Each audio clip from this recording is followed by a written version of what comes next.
Mark Bruce, welcome to the show. I am delighted to be anywhere at my age, especially here. Okay. I gotta say, I met Mark at Killer Nashville. That was about a month ago? No, has it been that long? Yeah, Yeah, thereabouts. yeah. And what it was is I was sitting with some of my friends, author friends, and one of my author friends sees Mark over there sitting by himself. It's like, hey, come on over here. So we just started shooting the breeze, and Honore is that kind of person. She's, it's like nobody should be sitting by themselves at these things. You Right. should be Unless you like, can't say no to a pretty woman, even if she's married. yeah, you're absolutely right. Absolutely. So we all started talking, and Mark was a defense attorney by trade, and there was two cops and two writers. So like before you know it, we're all best friends and having a blast. So that is my little plug for why you should attend writers conferences. You never know who you're going to meet. All the magic happens kind of at the breaks in between and all that. So, and then Mark said, he was going to be doing his Why Perry Mason was a terrible lawyer presentation. And I'm like, oh, just on title alone, I have to go to that. I mean, plus, as a little kid, I grew up watching Perry Mason. So, like, hell yeah, had to do that. So, let's start at the beginning with you, Mark. You were born and raised in California? In a little log cabin out in the woods. My years before I signed the Emancipation Proclamation. So, no, actually, I was, funny story about that. I was born in a hospital called the Sisters of St. Joseph's of Orange. And 30 years later, I was a public defender in Orange County, and I had a stress moment where they had to cart me out of the courthouse. It turns out I had a heart arrhythmia. Oh, well. But anyway, they carted me out and they took me to that hospital. And they said, have you ever been in this hospital before? And I thought about it. I said, yes, 30 years ago. And they looked at me funny. I said, I was born here. And they went, we don't remember you. So, hopefully it wasn't an omen. It's like, oh great, I begin here and I end here. I hope not. Yeah, well, I was thinking that actually, but I thought, oh well, nice symmetry. Cool. But no, I survived that. Like I said, they thought it was a heart attack initially, and then they hooked me up to everything, and they said, no, your heart has a slight arrhythmia, but it wasn't a heart attack. You just kind of had a stress moment. So, oh well. Okay. So you went to you were born and raised in Orange County, went to high school, then you went to Humboldt State University, where you graduated. Actually, I have to correct you. Okay. I was born in Orange. I was raised in East LA. Oh, my parents had a house on McDonald Street in East LA, and I spent all the way up until about my 9th year in East LA going to a little school called St. Alphonsus there, and then we moved to Downey. So I didn't move back to Orange County until I became a public defender there. Wow. Well, I have to stop you Yeah. right there because both of my children went to St. Alphonsus in Greendale, Wisconsin. Oh, okay. Well, St. Alphonsus gets around. Yeah, I guess so. That crazy dude's a St. rambling, Alphonsus. gambling man. Wow. Coincidences. Look at this. So you go there, you go to Humboldt State University, where you graduated Magna Right. Cum Laude in journalism. Magna Cum Laude, actually. And again, between East LA and that, I was in the Air Force for 4 years during the Vietnam War, but they did not send me to Vietnam. So I'm a Vietnam era veteran, is what they call me. Ah, okay. So Air Force. What was your job in the Air Force? That was fun. I was a radio operator. Okay. I was basically I worked for the National Security Agency. Oh, cool. And that's all I can tell you. Yeah, it sounds super secret squirrel, like, cloak and dagger stuff there, mister. Yeah, it was really boring. It was really, really boring. It's the parts they don't show you in the James Bond movies, the boring part. Okay. Oh, so, you graduate with a degree in journalism. Why not stay in journalism? Right. Because at that time, journalists were making minimum wage. Oh, yeah. Believe it or not. Yeah. So and what happened is I was married at the time, and I got lost in one of the Humboldt buildings and was coming down a stairwell I'd never gone before or since. And they had a little display there saying, hey, take the LSAT, which is what you do to get into law school. And I thought, I've always kind of thought about be fun to be a lawyer. So I went ahead and applied, and A friend of mine was a lawyer. I knew her sons because I did theater, and her sons were in a show that I was in. And so I said to her, "Can you help me get ready for the LSAT?" And she did. She helped me prepare. And the one thing I'll never forget she did is we were going through this multiple choice stuff. And I had chosen one multiple choice and another was the right answer. And I started saying, no, that's not the right answer. This is the right answer. And she looked at me and she said, they don't care about your opinion. They want the answer they want. And it said, the light went, and I realized, yes, I've got to think like they do, not like I do. So I only got 3 wrong on the LSAT. Wow. And scored really, really, really, really high, which is why UC Berkeley was interested in me. And before you get terribly impressed with that, I went to law school with a beautiful blonde woman who aced it. She got all of them right. So she was beautiful and brilliant. And she stole my heart, but unfortunately, she never looked twice at me. So, Oh, ouch. Yeah, well, those things do Yeah. happen. So do you have like a photographic memory or something like that you could score so high? No, I have a weird memory where I can remember things. Like if we have a conversation and later on someone says, what did Joseph tell you? I can actually recount it, not quite word for word, but sentence per sentence. It's weird. I can do that. And I can do that sometimes after having had the conversation years ago. It's not really photographic. It's just I guess phonographic would be probably a better way to put it. But that and I'm pretty bright. I mean, I don't mean to blow my own horn, but I'm a pretty smart guy. So once you get the pattern and the way they ask things and what they want, for the LSAT, you can figure it out, And the same with taking the bar. The essay questions were, you have to make sure you know how to answer the essay questions, and it's not like a regular test. What they're looking for is whether you can spot issues. Not necessarily your knowledge of the law, but whether you can spot issues.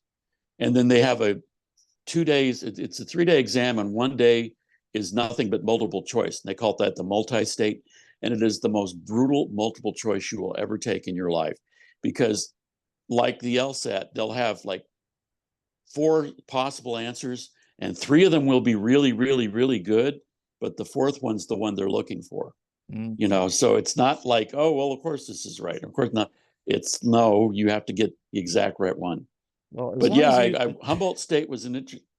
I was just going to say, as long as you don't have a pornographic memory, that won't serve you so great.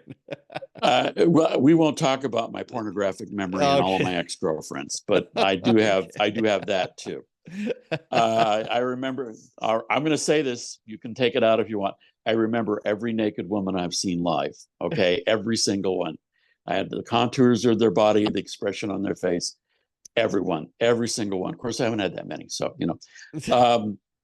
getting back to Humboldt was an interesting place because it's up in the redwoods and hippies. And I worked as a journalist, I should say, up there.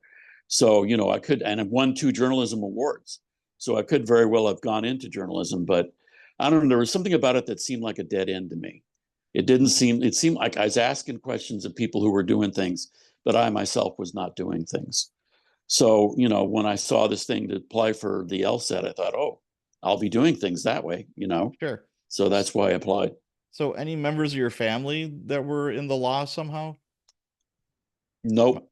My dad's a Korean War vet. He's gone now, but he made his living as an artist, if you can believe that.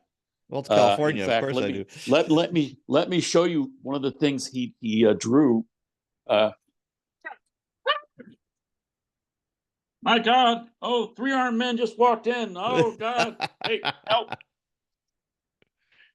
All right, are we still there? We're still here. All right, here you go. Can you see that? That's cool. Yeah, he did cowboys and Indians. Okay. He didn't want to, but that was really lucrative for him. And then my brother worked for my brother, who was in the Navy during Vietnam, also did not get sent to Vietnam. But he ended up working for Caltrans, which is the transportation place here, and retiring from there. Oh, wow. And he bought a house in a town called Rancho Cucamonga. And everybody's heard of Cucamonga, because of the funny name. Yes. But he bought it in 1989, I think it was, with his wife for like $90,000, which at that time was a lot of money. Yeah. You know, he's lived there ever since. The house is now worth about $1 million.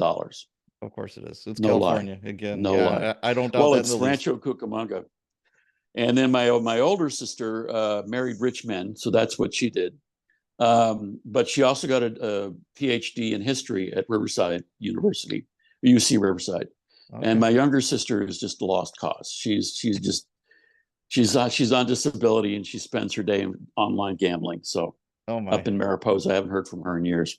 Oh geez. But I am the only person in my family to have a law degree, and I was the first to have an advanced degree, and then my sister got her PhD. Okay. But I've passed it on. My son, my only child, has a PhD in aerospace engineering from Michigan University.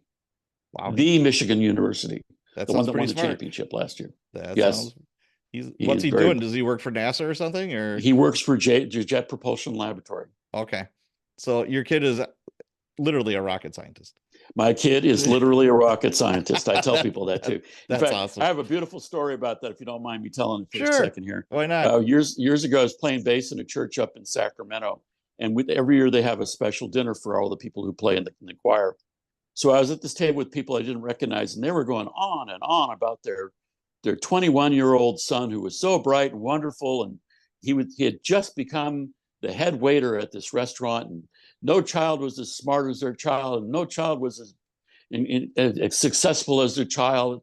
And and finally they looked over at me and they said, "Well, do you have a child?" I said, "Yeah, he's about the same age as yours." And he said, "Well, what does your child do?" And I said, "He's a rocket scientist." And they kind of shut up after that.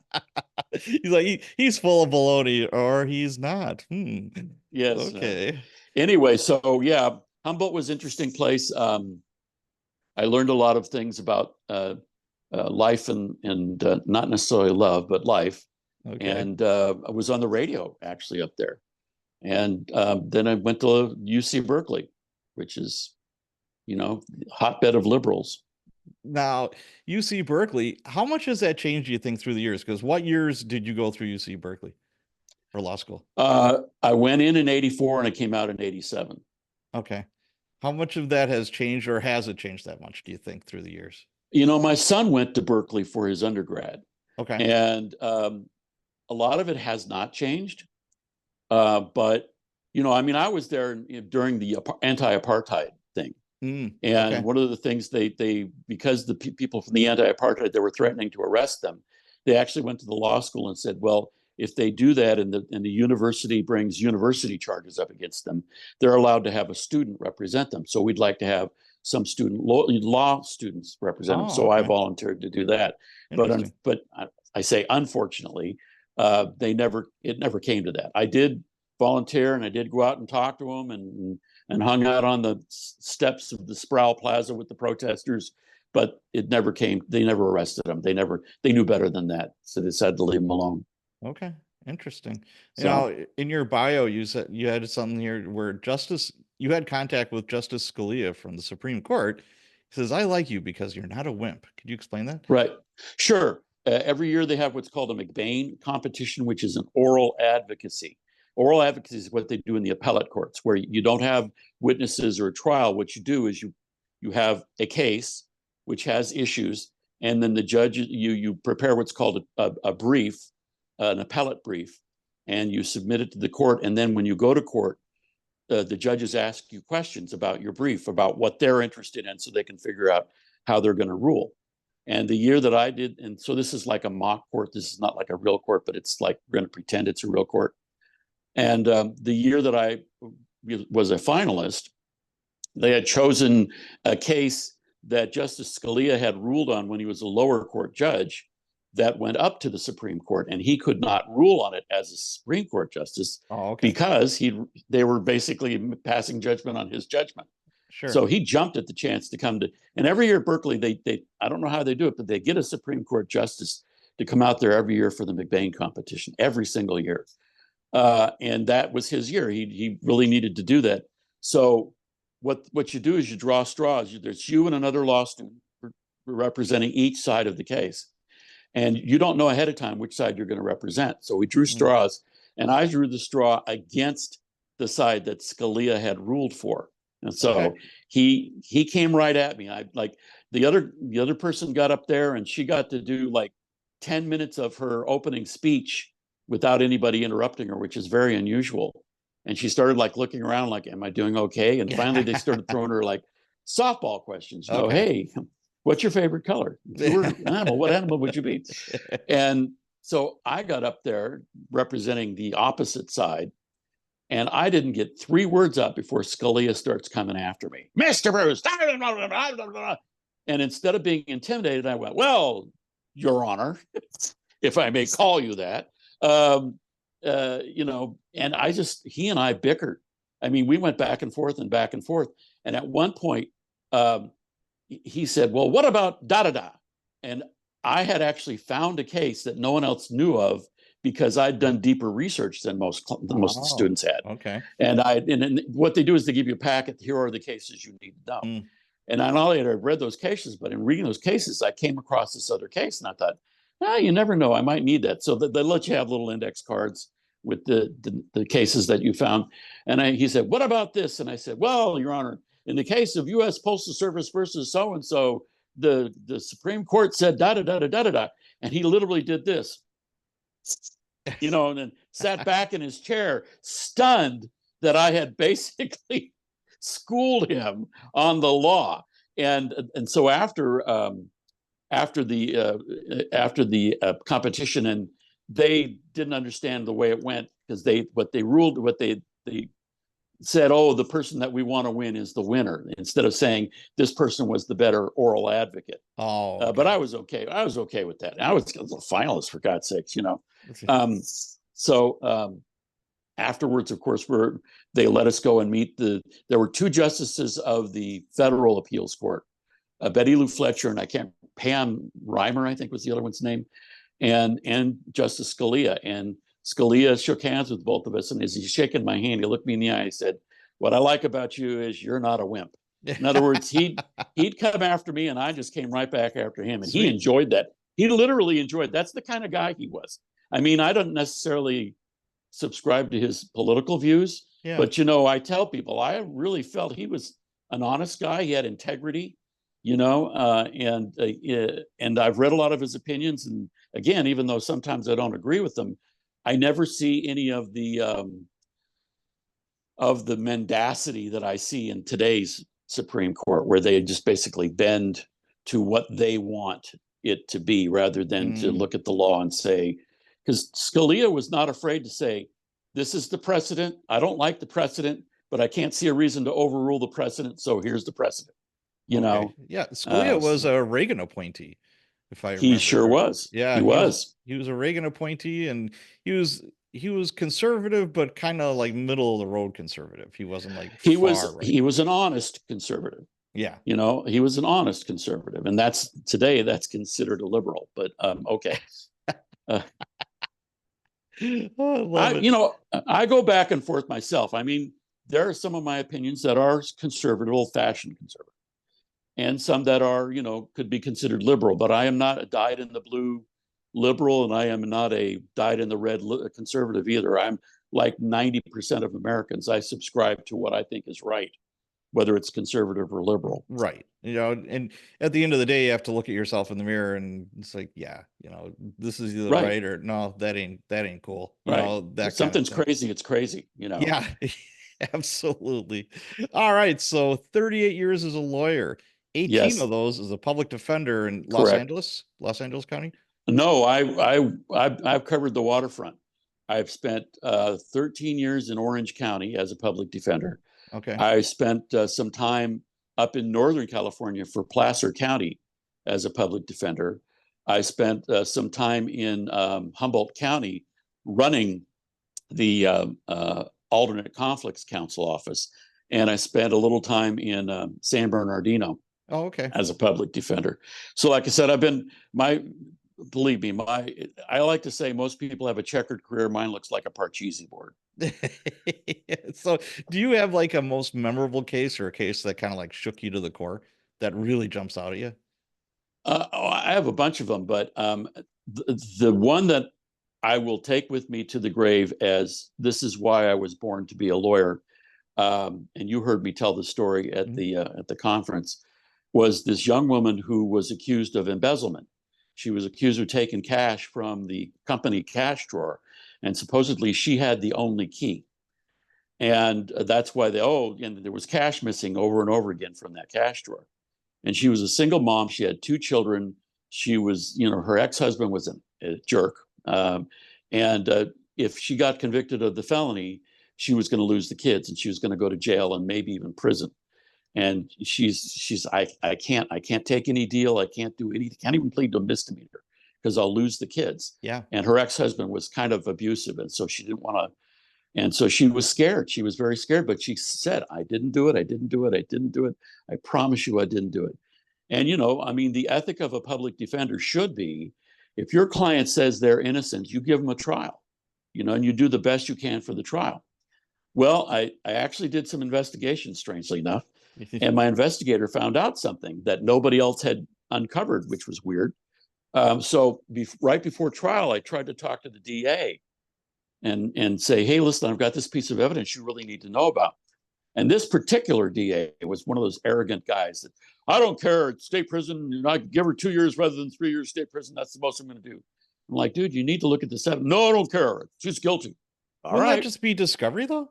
I mean, well, I offered it to him. That's what I'm saying. Yeah. I offered it to him. Right. I offered, and he didn't want to hear it. That's dumb. Yeah, that's just stupid because you want to know. You want to know what the other guy has.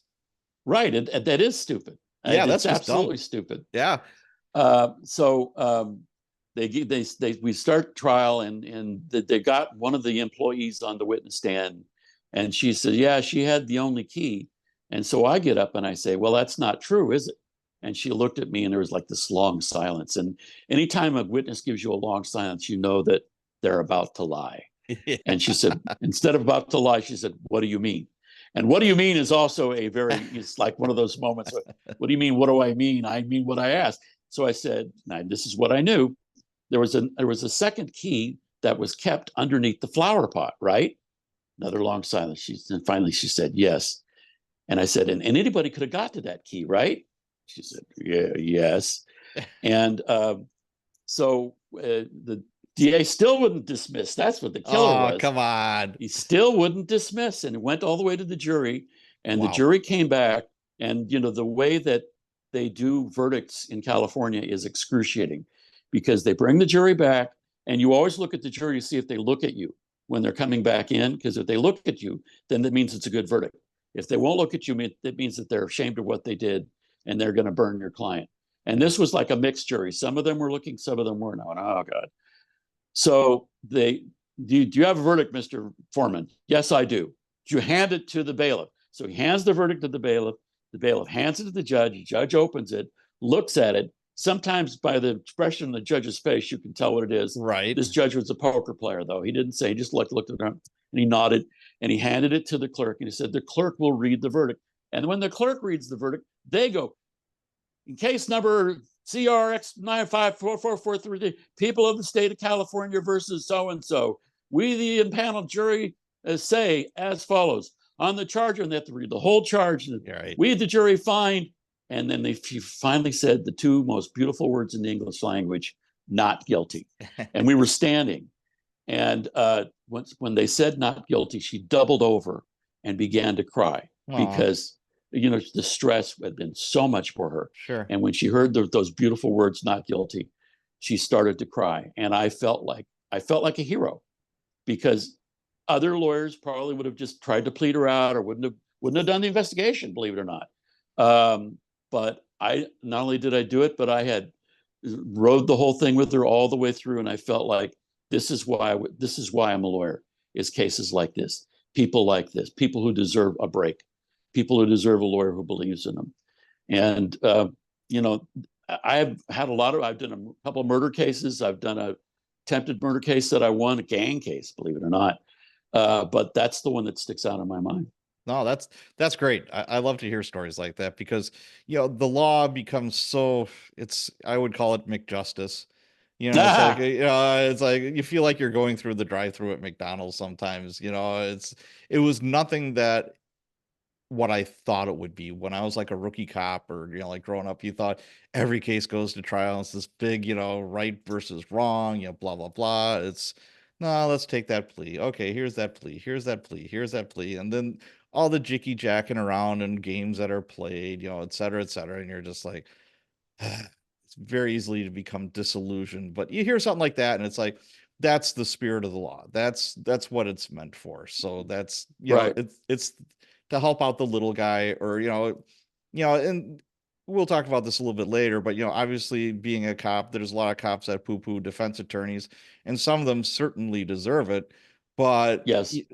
there are those who, it's like, I remember more than one time being, up on the witness stand getting grilled by a defense attorney. And I, in the back of my mind, I'm like, if I ever get into trouble, I want you. See, cops forget about Well, that. Then sometimes we get into trouble too. And it's like, yeah, you might need just a crackerjack attorney. well, I have told DAs when I've had an honest cop on a stand who couldn't be shaken, I've told the DA, that's a good cop. That guy knows what he's doing and he didn't lie about anything, and you should let his supervisor know that that's a good one. They need to keep that one. They need to promote that guy. Sure. So I mean, because I told you that when I was in the Air Force, I told you in Nashville, when I was in the Air Force, I spent 6 months as a temporary cop, as That's a right. Yeah. security policeman.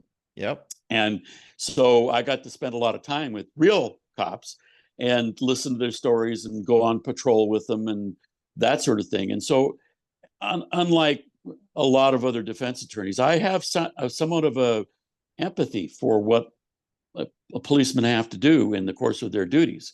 And so I have never thought every cop lies and I've got to go after this guy. And I've got to really, I mean, maybe that's not good defense lawyering in that, I should, no matter who it is, I should go after them hammer and tongs for my client's sake. But I'm not that kind of guy. I mean, I will go after somebody that I think is lying. And I've actually won a few cases because cops lied and the jury saw it.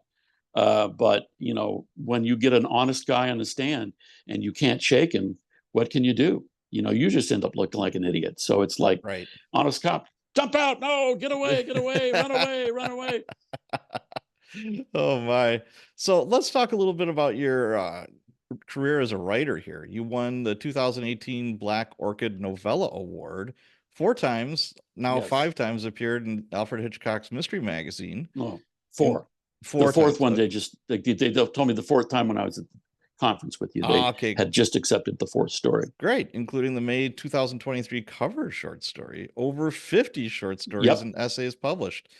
Why do you have this affinity for the short stories? Because nobody wants to just publish my novels. You can self-publish, my friend, self-publish. I don't want to do that because you need to do, when you self-publish, it's like a job. It's like a full-time job. Oh, and I already have a full-time job. Thank you very much. Wow.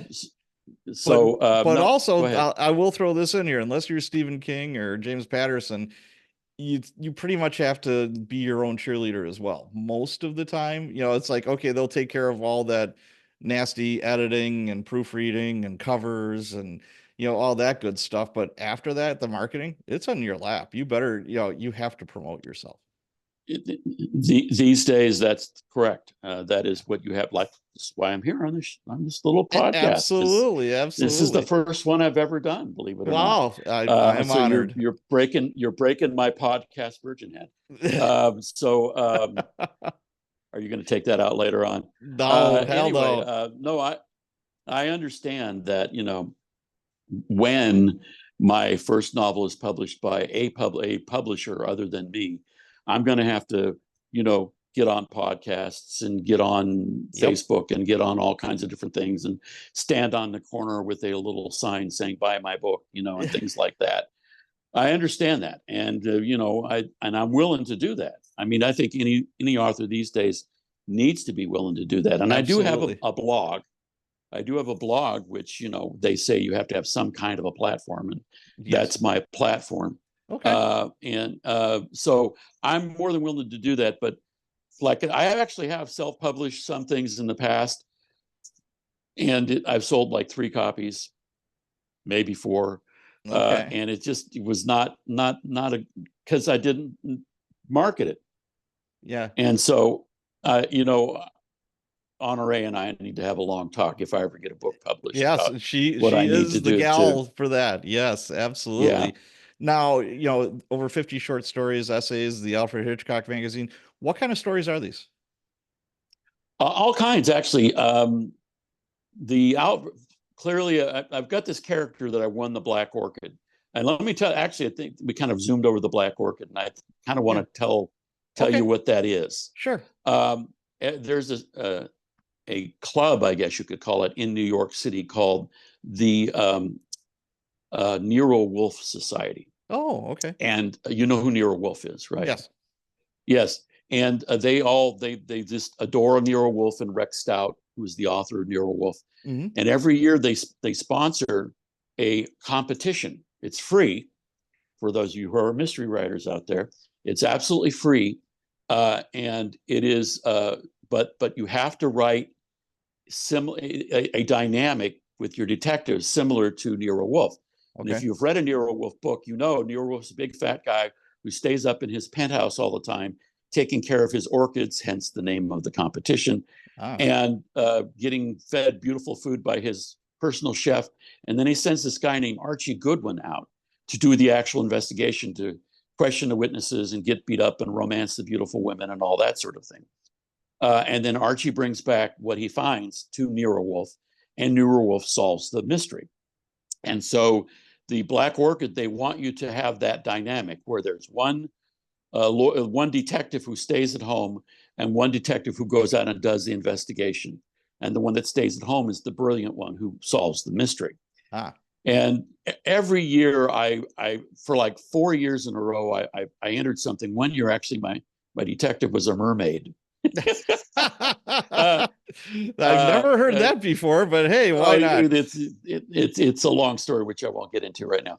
But and every year I didn't even come close. I didn't, I just submitted and I never heard anything. And one year, the deadline is May 31st, and clear it's a novella, so it has to be at least 15 to 20,000 words. Okay. It can't just be a short story. It's got to be a novella. Yeah. And I'm driving back from court up in Auburn in Placer County. And I'm thinking, oh, it's like May 10th. He said, oh, the Black Orchid's coming up. Oh, well, I didn't do anything this year. I guess I'll just think of something next year. And as I'm driving down the road, I'm realizing, but that dynamic is absolutely what we have to do as defense attorneys. Because as defense attorneys, we're not allowed to go out and do our own investigation. Right. We have to have an investigator, because let's say the investigator has a witness who says, oh no, that's not what I told the cops. I told the cops something completely different. They're not telling you the truth. The truth is your client's innocent, right? And then that witness gets up on the witness stand and says, your client's guilty as hell, and I saw it, da da da da. Well, you as the lawyer can't then get up on the witness stand and say, that's not what they told me, because then you become a witness and you can't be the lawyer. Yeah. So you have to have an investigator do that. And I thought, this dynamic is exactly what we need to do as criminal attorneys. And then, I kid you not, this woman stepped into my head. Her name was Minerva. Minerva James is her name. And we're never quite sure if she really is a goddess or if she just, is so smart that people think she is. And she said, you're going to write my story. And I said, Black Orchid's almost over. I'm not going to write your story. She said, yes, you will. And I literally went home that night, and it was so crowding in my head that but I thought I'd outsmart her. I started to handwrite it, right? Started to handwrite it because I figured no way I was going to be able to type it up before May 30th. This is May 10th, right? So I finished handwriting it on May 28th. Oh, wow. And it was going into Memorial Day weekend. And I thought, oh God, I've got time to try to type this up. So I did. I typed it up and printed it out, and they won't let you email it. You have to mail it. Oh, wow. Okay. So I printed it up and I mailed it out on May 30th. and then said, okay, that's it. That's done. Get out of my head, Minerva. I've done what you want me to do. She said, see you later, sucker. And so fast forward, that's in May. Fast forward to early September. I walk into my job. I'm trying to get on a Friday morning, and I'm trying to get on the email to a DA, and the email's not working. And I said to the office manager who had, because we had open Carol's, we didn't have offices. And I said, hey, my email's not working. And he gave me one of these expressions, and I went, uh-oh, something's up. And sure enough, I got called into the boss's office and they fired me. And I said, why are you firing me? I won trials. I won preliminary hearings. I even won a probation violation hearing. Why are you firing me? And the owner literally said to me, well, I'd like to tell you, but my lawyer said I can't. And I thought, oh, an illegal reason, huh? Okay. And I could have sued him, but I decided they gave me severance pay. And I said, screw it. A lawyer that didn't want to go into litigation. Look at that. And so, the following Monday, I'm thinking, well, what am I going to do now? And actually, it's a Wednesday after that. And I get a call and on the message machine, it's, hi, this is Jane Cleland from the Black Orchid competition. I need to talk to you. That's all she said. I need to talk to you. Right. And so I called my friend Leslie and I said, what do you think she wants to talk about? And Leslie said, she's not going to tell you your story sucked. Hey, that's true. That's true. So I called and it turns in, she said, you won. And I went, I won? And turns out, yeah, I did indeed win. And the prize for winning is $1,000 and you get published in Alfred Hitchcock Mystery Magazine. Oh, very cool. And so it gives you an entry. And then the editor of Alfred Hitchcock, Linda Landegren, loves my character Minerva. And she actually, on another podcast, was asked, well, what's the most original character you've seen in a long time? And she said, oh, it's this Minerva James. And, with the author's name, oh, yeah, Mark Bruce, she actually remembered my name. And this is the woman who edits like the major mystery magazine in the United States. So I was, and since then I've published two more. One was, like I said, on the cover of the May 2023 issue. Yeah. And she just had accepted the fourth one, because they take a long time. They take like a year to look at these stories. Oh, wow. Okay. But so I write a lot of mystery short stories. I've published a few other mystery, and I suppose you could call them thrillers. But I published a few, like I have this kind of science fantasy series called My Dragon Wife, after the woman that I married the second time. Oh boy. And it's about a man who marries a dragon, but she has a human manifestation. Okay. And I've written a series of, there's short stories about this relationship. There's one where they meet St. Francis, who at the time is just a young, beautiful Italian man. He hasn't become a saint yet. And he comes to kill the dragon because he wants to, show how brave he is.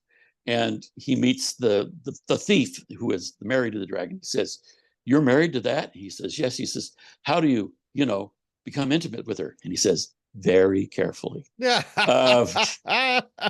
So I've had those kind of short, and I've had other stories. I have this character called, he's a public defender, Martin Barry.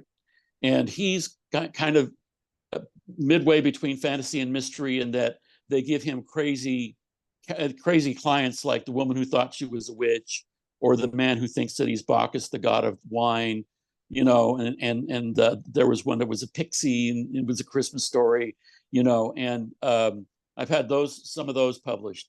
So it's all kinds of stuff. And in essays, I've written a lot of essays on the life of a lawyer, and they're funny essays. Okay. And I had one essay published in Writer's Digest. Oh, very cool. So I'm talking too much, aren't I? No, not at all. But okay. Tell you what, good. Let's shift gears, and I want to hear why Perry Mason was a terrible lawyer. Oh yeah, why Perry Mason? And like you, when I was a young man or a young boy, I watched those shows. Oh, he's so smart. He's always winning. Oh, this is so great. As a lawyer, I watch it and I want to throw a book at the TV, because a couple problems I have with Perry. There's actually an episode where somebody comes to Perry and says, Perry, they think I shot my wife with this gun. What do I do? And Perry says to Della Street, his secretary, Della, put that in the safe. Hide it from the police. Yeah. Oh, well, a little obstruction of justice, Perry. A little bit. Tampering with witness, a little tampering with evidence, Perry. Yeah. And then there's another episode where somebody comes and says, Perry, the police are looking for me. I need to hide. And he says, Della, take him to our little cabin in the woods, I'm like, oh, aiding and abetting, Perry? Harbor really? That fugitive, damn it. Yes. Harboring a fugitive. I mean, dude, that guy would have lost his bar because they always catch him. They always say, Perry, where's the gun? We know that you have the gun in your safe. I don't know how they know, but they know. I guess they know Perry, you know. But the thing that really gets me about Perry, so that dude lost his bar card a long time ago. But the thing that really gets me about Perry Mason, this happens every single episode, is there's a witness on the stand and he starts accusing them of the murder. You know, isn't it true that you killed her because you were in love with her? And the guy's like, no, I was in Cincinnati at the time. Here's a newspaper article showing you. Oh, Perry goes, oh, okay, never mind. I mean, that's all he says. No, never mind. It's like, if I'm the defendant, I'm like, do you know what you're doing? I mean, because he does that like in every episode, at least 3 times, accuses somebody who's not the murderer of murder. So it's like he's basically just fishing, you know. And finally, he comes to the one who is the killer. And I don't know why the killer never says, yeah, Perry, you're full of shit. You know, I didn't do it. Prove it. Prove it, big guy. Prove it, you know. But they always do what's called the Perry Mason moment, where they go, okay, yes, you're right. I killed her, that bitch. I hated her and I want her dead. And now she's dead. And I feel great. Ha, ha, ha, ha, ha, ha. And it's like, that never happens. That never happened. Even when you catch somebody, and going back to the story I told about the woman accused of embezzlement, later it turns out that the witness was the one who was embezzling. And she never said it on the witness stand, but everybody watched how spooked she was answering the questions. And that's what led to, when the not guilty verdict came in, the cops went back and looked at her and found a bunch of deposits in her bank accounts and stuff like that. So, you know, that's as close to a Perry Mason moment as I'll ever get. But, you know, it's like you don't keep asking somebody, you're the killer, aren't you? Like, Judge, you're the killer, right? You killed her, Judge. Like, Perry, sit down, you know. So it amazes me that he's got, well, reputations because it was a television show, you know, and the television show, you have to make it dramatic. And I suppose that's why they do that. If you actually read the books, the original books by Earl Stanley Gardner, he doesn't do that stuff. Oh, you know? okay. That's all Hollywood. Earl Stanley Gardner was a lawyer. And so he knew what a lawyer could do, what a lawyer could not do. He knew how to cross-examine. He knew how to, you know, trap a witness in lies and things like that. So the books are much more true to what a lawyer does than the television show. The television show, it's just like, let's make it exciting and have Perry accuse everybody of murder. You know, at one point he turns to the screen, you viewer, you're the killer, aren't you? You know, it's like, he never accused Della Street of, you know, Della, you killed him, didn't you? Or Paul Drake, his investigator. Or Paul Drake. Yes. Well, and again, there you have another thing that Perry pisses me off about doing is he has Paul Drake, who clearly is a top-notch professional investigator, knows what he's doing, has operatives, everything. And yet Perry will still go out and talk to witnesses. Yeah. You know, and it's like, no, Perry, you're not allowed to do that, buddy. You know? And Paul Drake was a snappy dresser too. You got to admit. He was. Oh yeah. Yes. He was a very snappy dresser. Yes. I must say. But I remember watching or listening to your presentation why Perry Mason was a terrible lawyer. One thing that you had up on the slides is, you know, pictures, I think, from like LA Law and all these actors and actresses that look like, you know, fitness models. A Few Good Men. Yes. And A Few Good Men. Tom Cruise. Absolutely. And in reality, most attorneys don't look like that. No. And you know, it's funny because I read these lawyer novels. And all the lawyer novels are the same. It's always either a very handsome man or a very beautiful woman who is trimmed because they go to the gym every night and they eat salads, and you know, they come home and their beautiful ex-wife is waiting for them in bed because she just can't, you know, leave him alone. And then they go to a restaurant and the beautiful woman who runs the restaurant has to have sex with him in the back room. And I'm like, dude, okay, maybe movie stars do this, but I don't know any lawyers that do that stuff. You know, I mean, it's just so tired at the end of the day, you can barely, you know, keep your face out of your hamburger, you know? But yeah, as I said, most lawyers look like me. You know, I'm not a bad looking guy, I suppose. I've had a child, so some woman decided that she would be, nice to me and have my baby. But that having been said, I mean, I'm not exactly the guy on Lincoln Lawyer. I don't know what his name is, I but have no idea. But they hired some beautiful young man to play, beautiful middle-aged man to play the Lincoln Lawyer, and LA Law was the Arnie Becker, and I can't remember some of the other guys. Not Pete Hamill. What was the guy's name? oh, I forget. But also what pops into my head is Suits. It's that high speed, law firm, and they literally are all like cover models. Everybody is. Right. Well, actually, the Suits is the one thing that for the high powered law firms, that's true. You got to wear a $500 suit. I'm not. I'm wearing where did I buy this at Kohl's? This coat, and the shirt's Kohl's and the tie's Kohl's and the pants are Kohl's. I don't look bad, No, but it all goes together. But it's like, I'm laughing because it reminds me of certain guys that were promoted to detective, and you could tell they were so excited that they get to wear a suit to work. Yeah. And they go out and they buy like the most expensive, they're spending thousands of dollars on these suits. And the guys that have been there for a while are, JC Penney or Kohl's or, back to the Sears, like the Jack Nicklaus collection or whatever. And they're wearing combat boots with their suits. These guys are wearing like Armani shoes. And it's like, you're going into the same shitholes we are. Why are you dressed like this? I could see having like a nice one for court or a DA appearance, but other than that, if you're working in certain neighborhoods where the walls are crawling with cockroaches and whatever else, it's like, no thanks. I have ants in here. Yeah, you can't see them because they're so small, but they're right there. They're right up. They're crawling up and down my. I don't have the heart to kill ants. I don't have the heart to kill ants. They're so hardworking. Okay. Any other reasons why Perry was such a terrible lawyer? It's just that he didn't seem to run his law practice like a law. Oh, that's another thing, is that he did everything. He did criminal law, he did family law, he did probate, he did contracts. And the thing is, the law is a big animal. It's a big animal.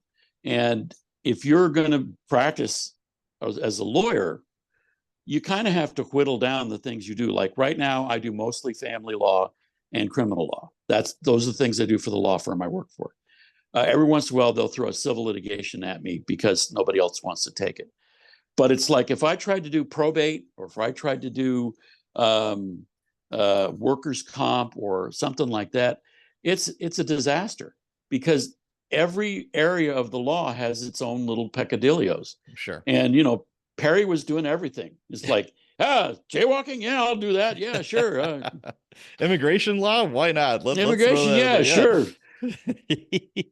and it's like it. And again, the problem with Perry Mason is he leads people to believe that when they hire a lawyer, that's what they're hiring. They're hiring Perry Mason. And Perry Mason knows everything about everything. And Perry Mason always wins. And Perry Mason can do any legal problem you have. Perry Mason can handle well. And Perry Mason has Della Street, and Perry Mason has Paul Drake. And as a solo lawyer, for instance, I didn't have either one of those people. I had myself. And for a while, the Dragon Wife worked for me. And oh boy, that was great. It's just because in the TV show, he always wins and he always is successful. People think, oh, I'm just going to hire a lawyer and I'm going to win. And they forget there's a lawyer on the other side too. Somebody's got to lose. Yeah, that's very, very true. Somebody's got to lose. All right. Well, tell you what, let's switch over to the Facebook questions I have for you. Oh, okay. Sure. All right. Let's get to here. All right. Claudia Van Gie asks, I'm sure this has happened before. Someone dies and another person, for good measure, angrily shoots the dead person. Forensics shows the bullet would not have killed him. How is this shooter charged? Illegal discharge of a weapon. I was going to say, in Milwaukee, that'd be a city ticket. because they didn't cause or if they're a felon, you can pinch them for felon in possession of a firearm. That's the only thing I can think of. I suppose desecration of a corpse, but that's a stretch. It is. Sorry, Claudia, nothing too glamorous or like sexy with that one. Let's see. Flea Nelson Smith said, "This should be interesting." Of course it is. And then I'll be the judge of that. Anka Melinda Kalulu asks, why did he become a defense attorney? That is a good question, because I also have interviewed with DA's offices before too. And for whatever reason, most of the people who interviewed me with DA recognized that I would not make a good DA because I'm too sympathetic and I'm too compassionate. And you can't afford to do that as a DA. I mean, that's the hard truth. As a DA, you really can't afford to think, oh, this is a working woman. Oh, this is going to screw up her life. Maybe I'll cut her a break, blah, blah, blah, blah. You can't do that. Whereas as a defense attorney, that's exactly what I do. So sure. I have to be compassionate toward my clients, even if they're guilty. Well, the second, I have to think another part of her question is, do you ever think your clients are guilty? Does he ever ask do you ever ask? Oh, if yes. They're guilty? Yes. Actually, this is another one of those things. I don't know if, sorry, the Wall Street Journal's bugging me here. I don't know if I said this in this presentation, but one of the things I hate, and this is a trope in lawyer novels, and I can always tell somebody who's not a lawyer wrote it, is they'll have the lawyer go in and say, all right, I'm not going to ask you for your side of the story. I don't want to hear it because if you tell me you're guilty, I can't represent you. But this is what the defense would be if you were to have a defense. And then they outline the defense. Very famous book called Anatomy of a Murder, written by a judge, strangely enough. I think he was a civil judge, though. That's exactly what happens is there's a Marine accused of killing a guy who was having an affair with his wife. And the lawyer goes in and says, but if you've caught them and you thought he was raping her, you were allowed to kill him, but don't tell me what happened. I'll come back tomorrow and then you can tell me what happened then. So that's number one, suborning perjury. Or they'll say, don't tell me at all. Don't tell me whether you're guilty or innocent. I don't want to hear your side of the story because if I hear your side of the story, I won't be able to represent you, which is bullpucky. I, as a defense attorney, need to know what's going on. I need to know whether you're guilty or not. And if you are, what are you guilty of? Because sometimes you're charged with one thing, but you actually did another thing, which isn't as bad as the thing that they're charging you with. And if I know that, then I can talk to the DA, or even if you are absolutely rock solid guilty of whatever it is they're charging you with, okay, tell me, at least I'm prepared. Right. If we go to trial, I'm prepared for what the evidence is, rather than, sticking my fingers in and going, because the jury's not going to do that. I promise you that. That kind of reminds me of going to the doctor and not telling them, you're a 3-pack a day smoker.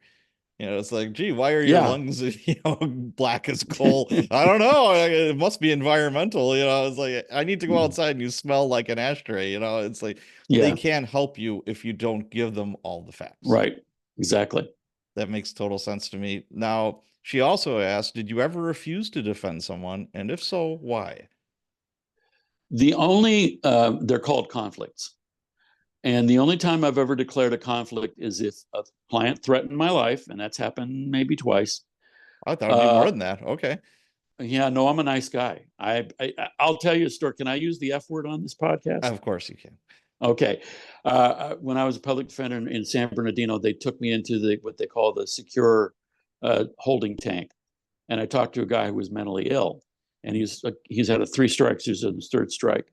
And I said, hi, I'm Mark Bruce. I'm your lawyer. I thought we'd go over your case. And he looked at me and went, fuck you, fuck you, fuck you.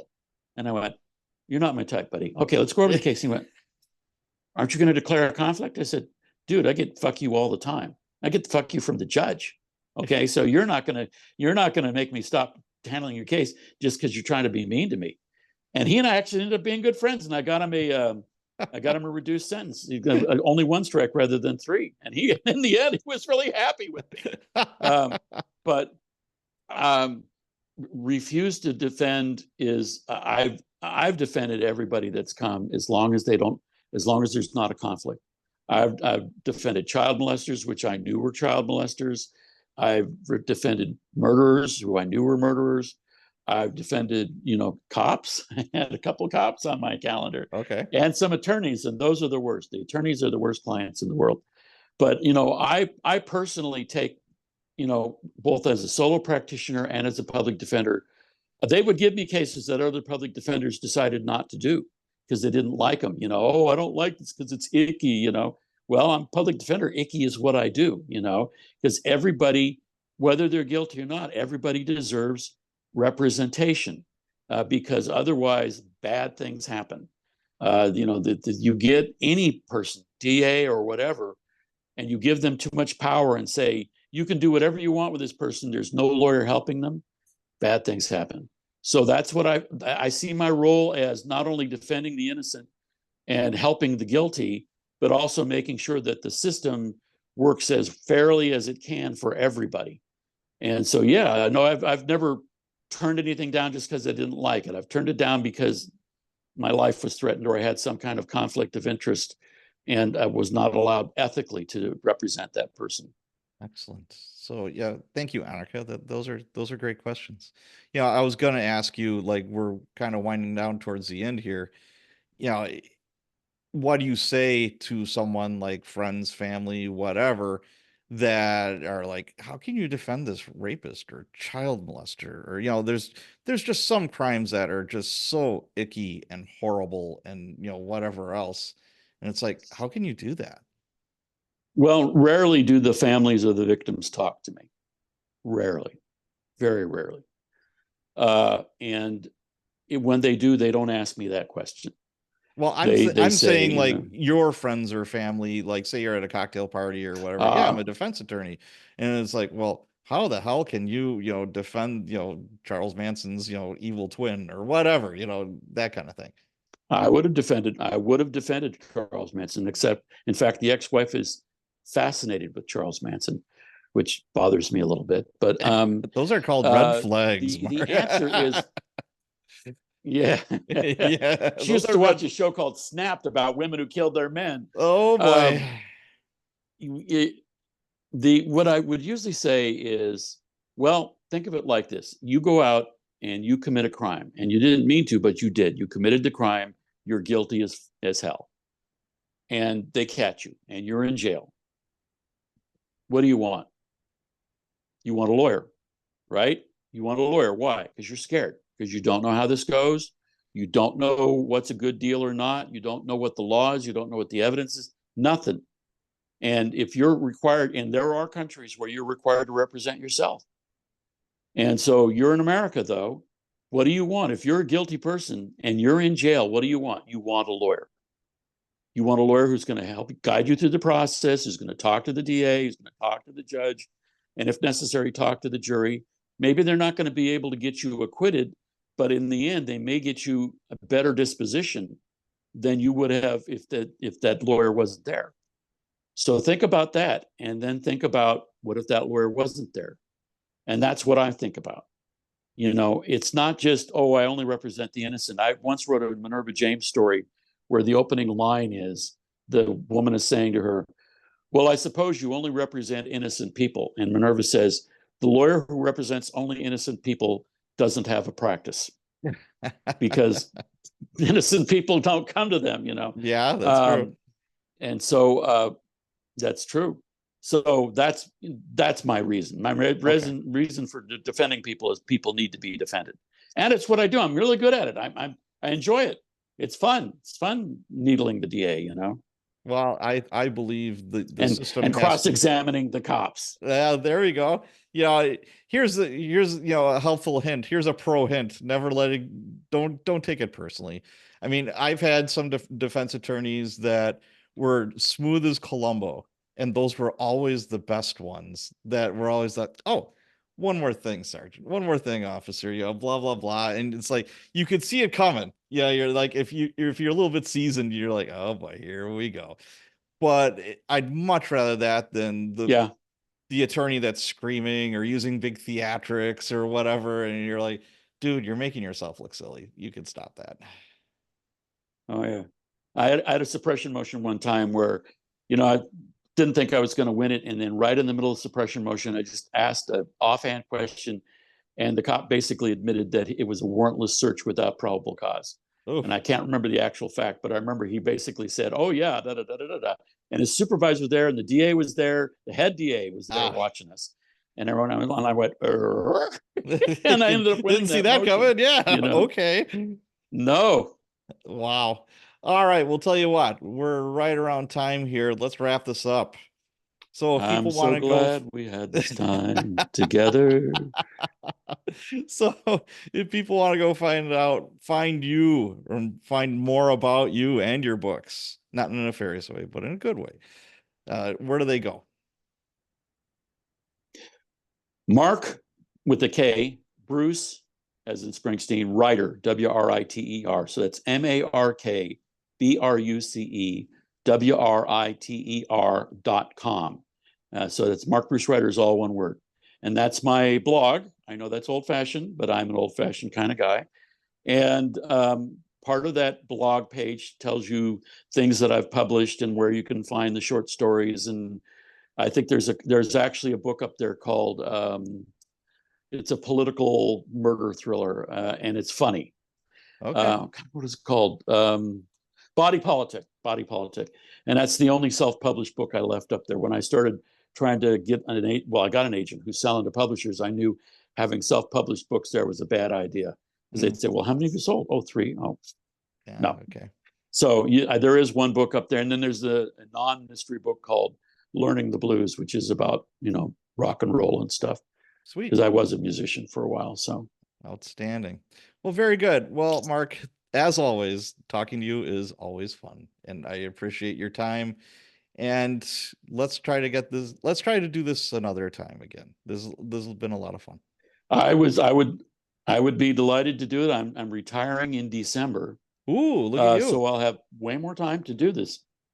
Outstanding. Very good. I'll have way more time to do these podcasts with you. And well, congratulations. And thank you for having me come on and yell at you. Well, congratulations on the upcoming retirement. The life on the other side is awesome, just so you know. All righty. All right. Bye.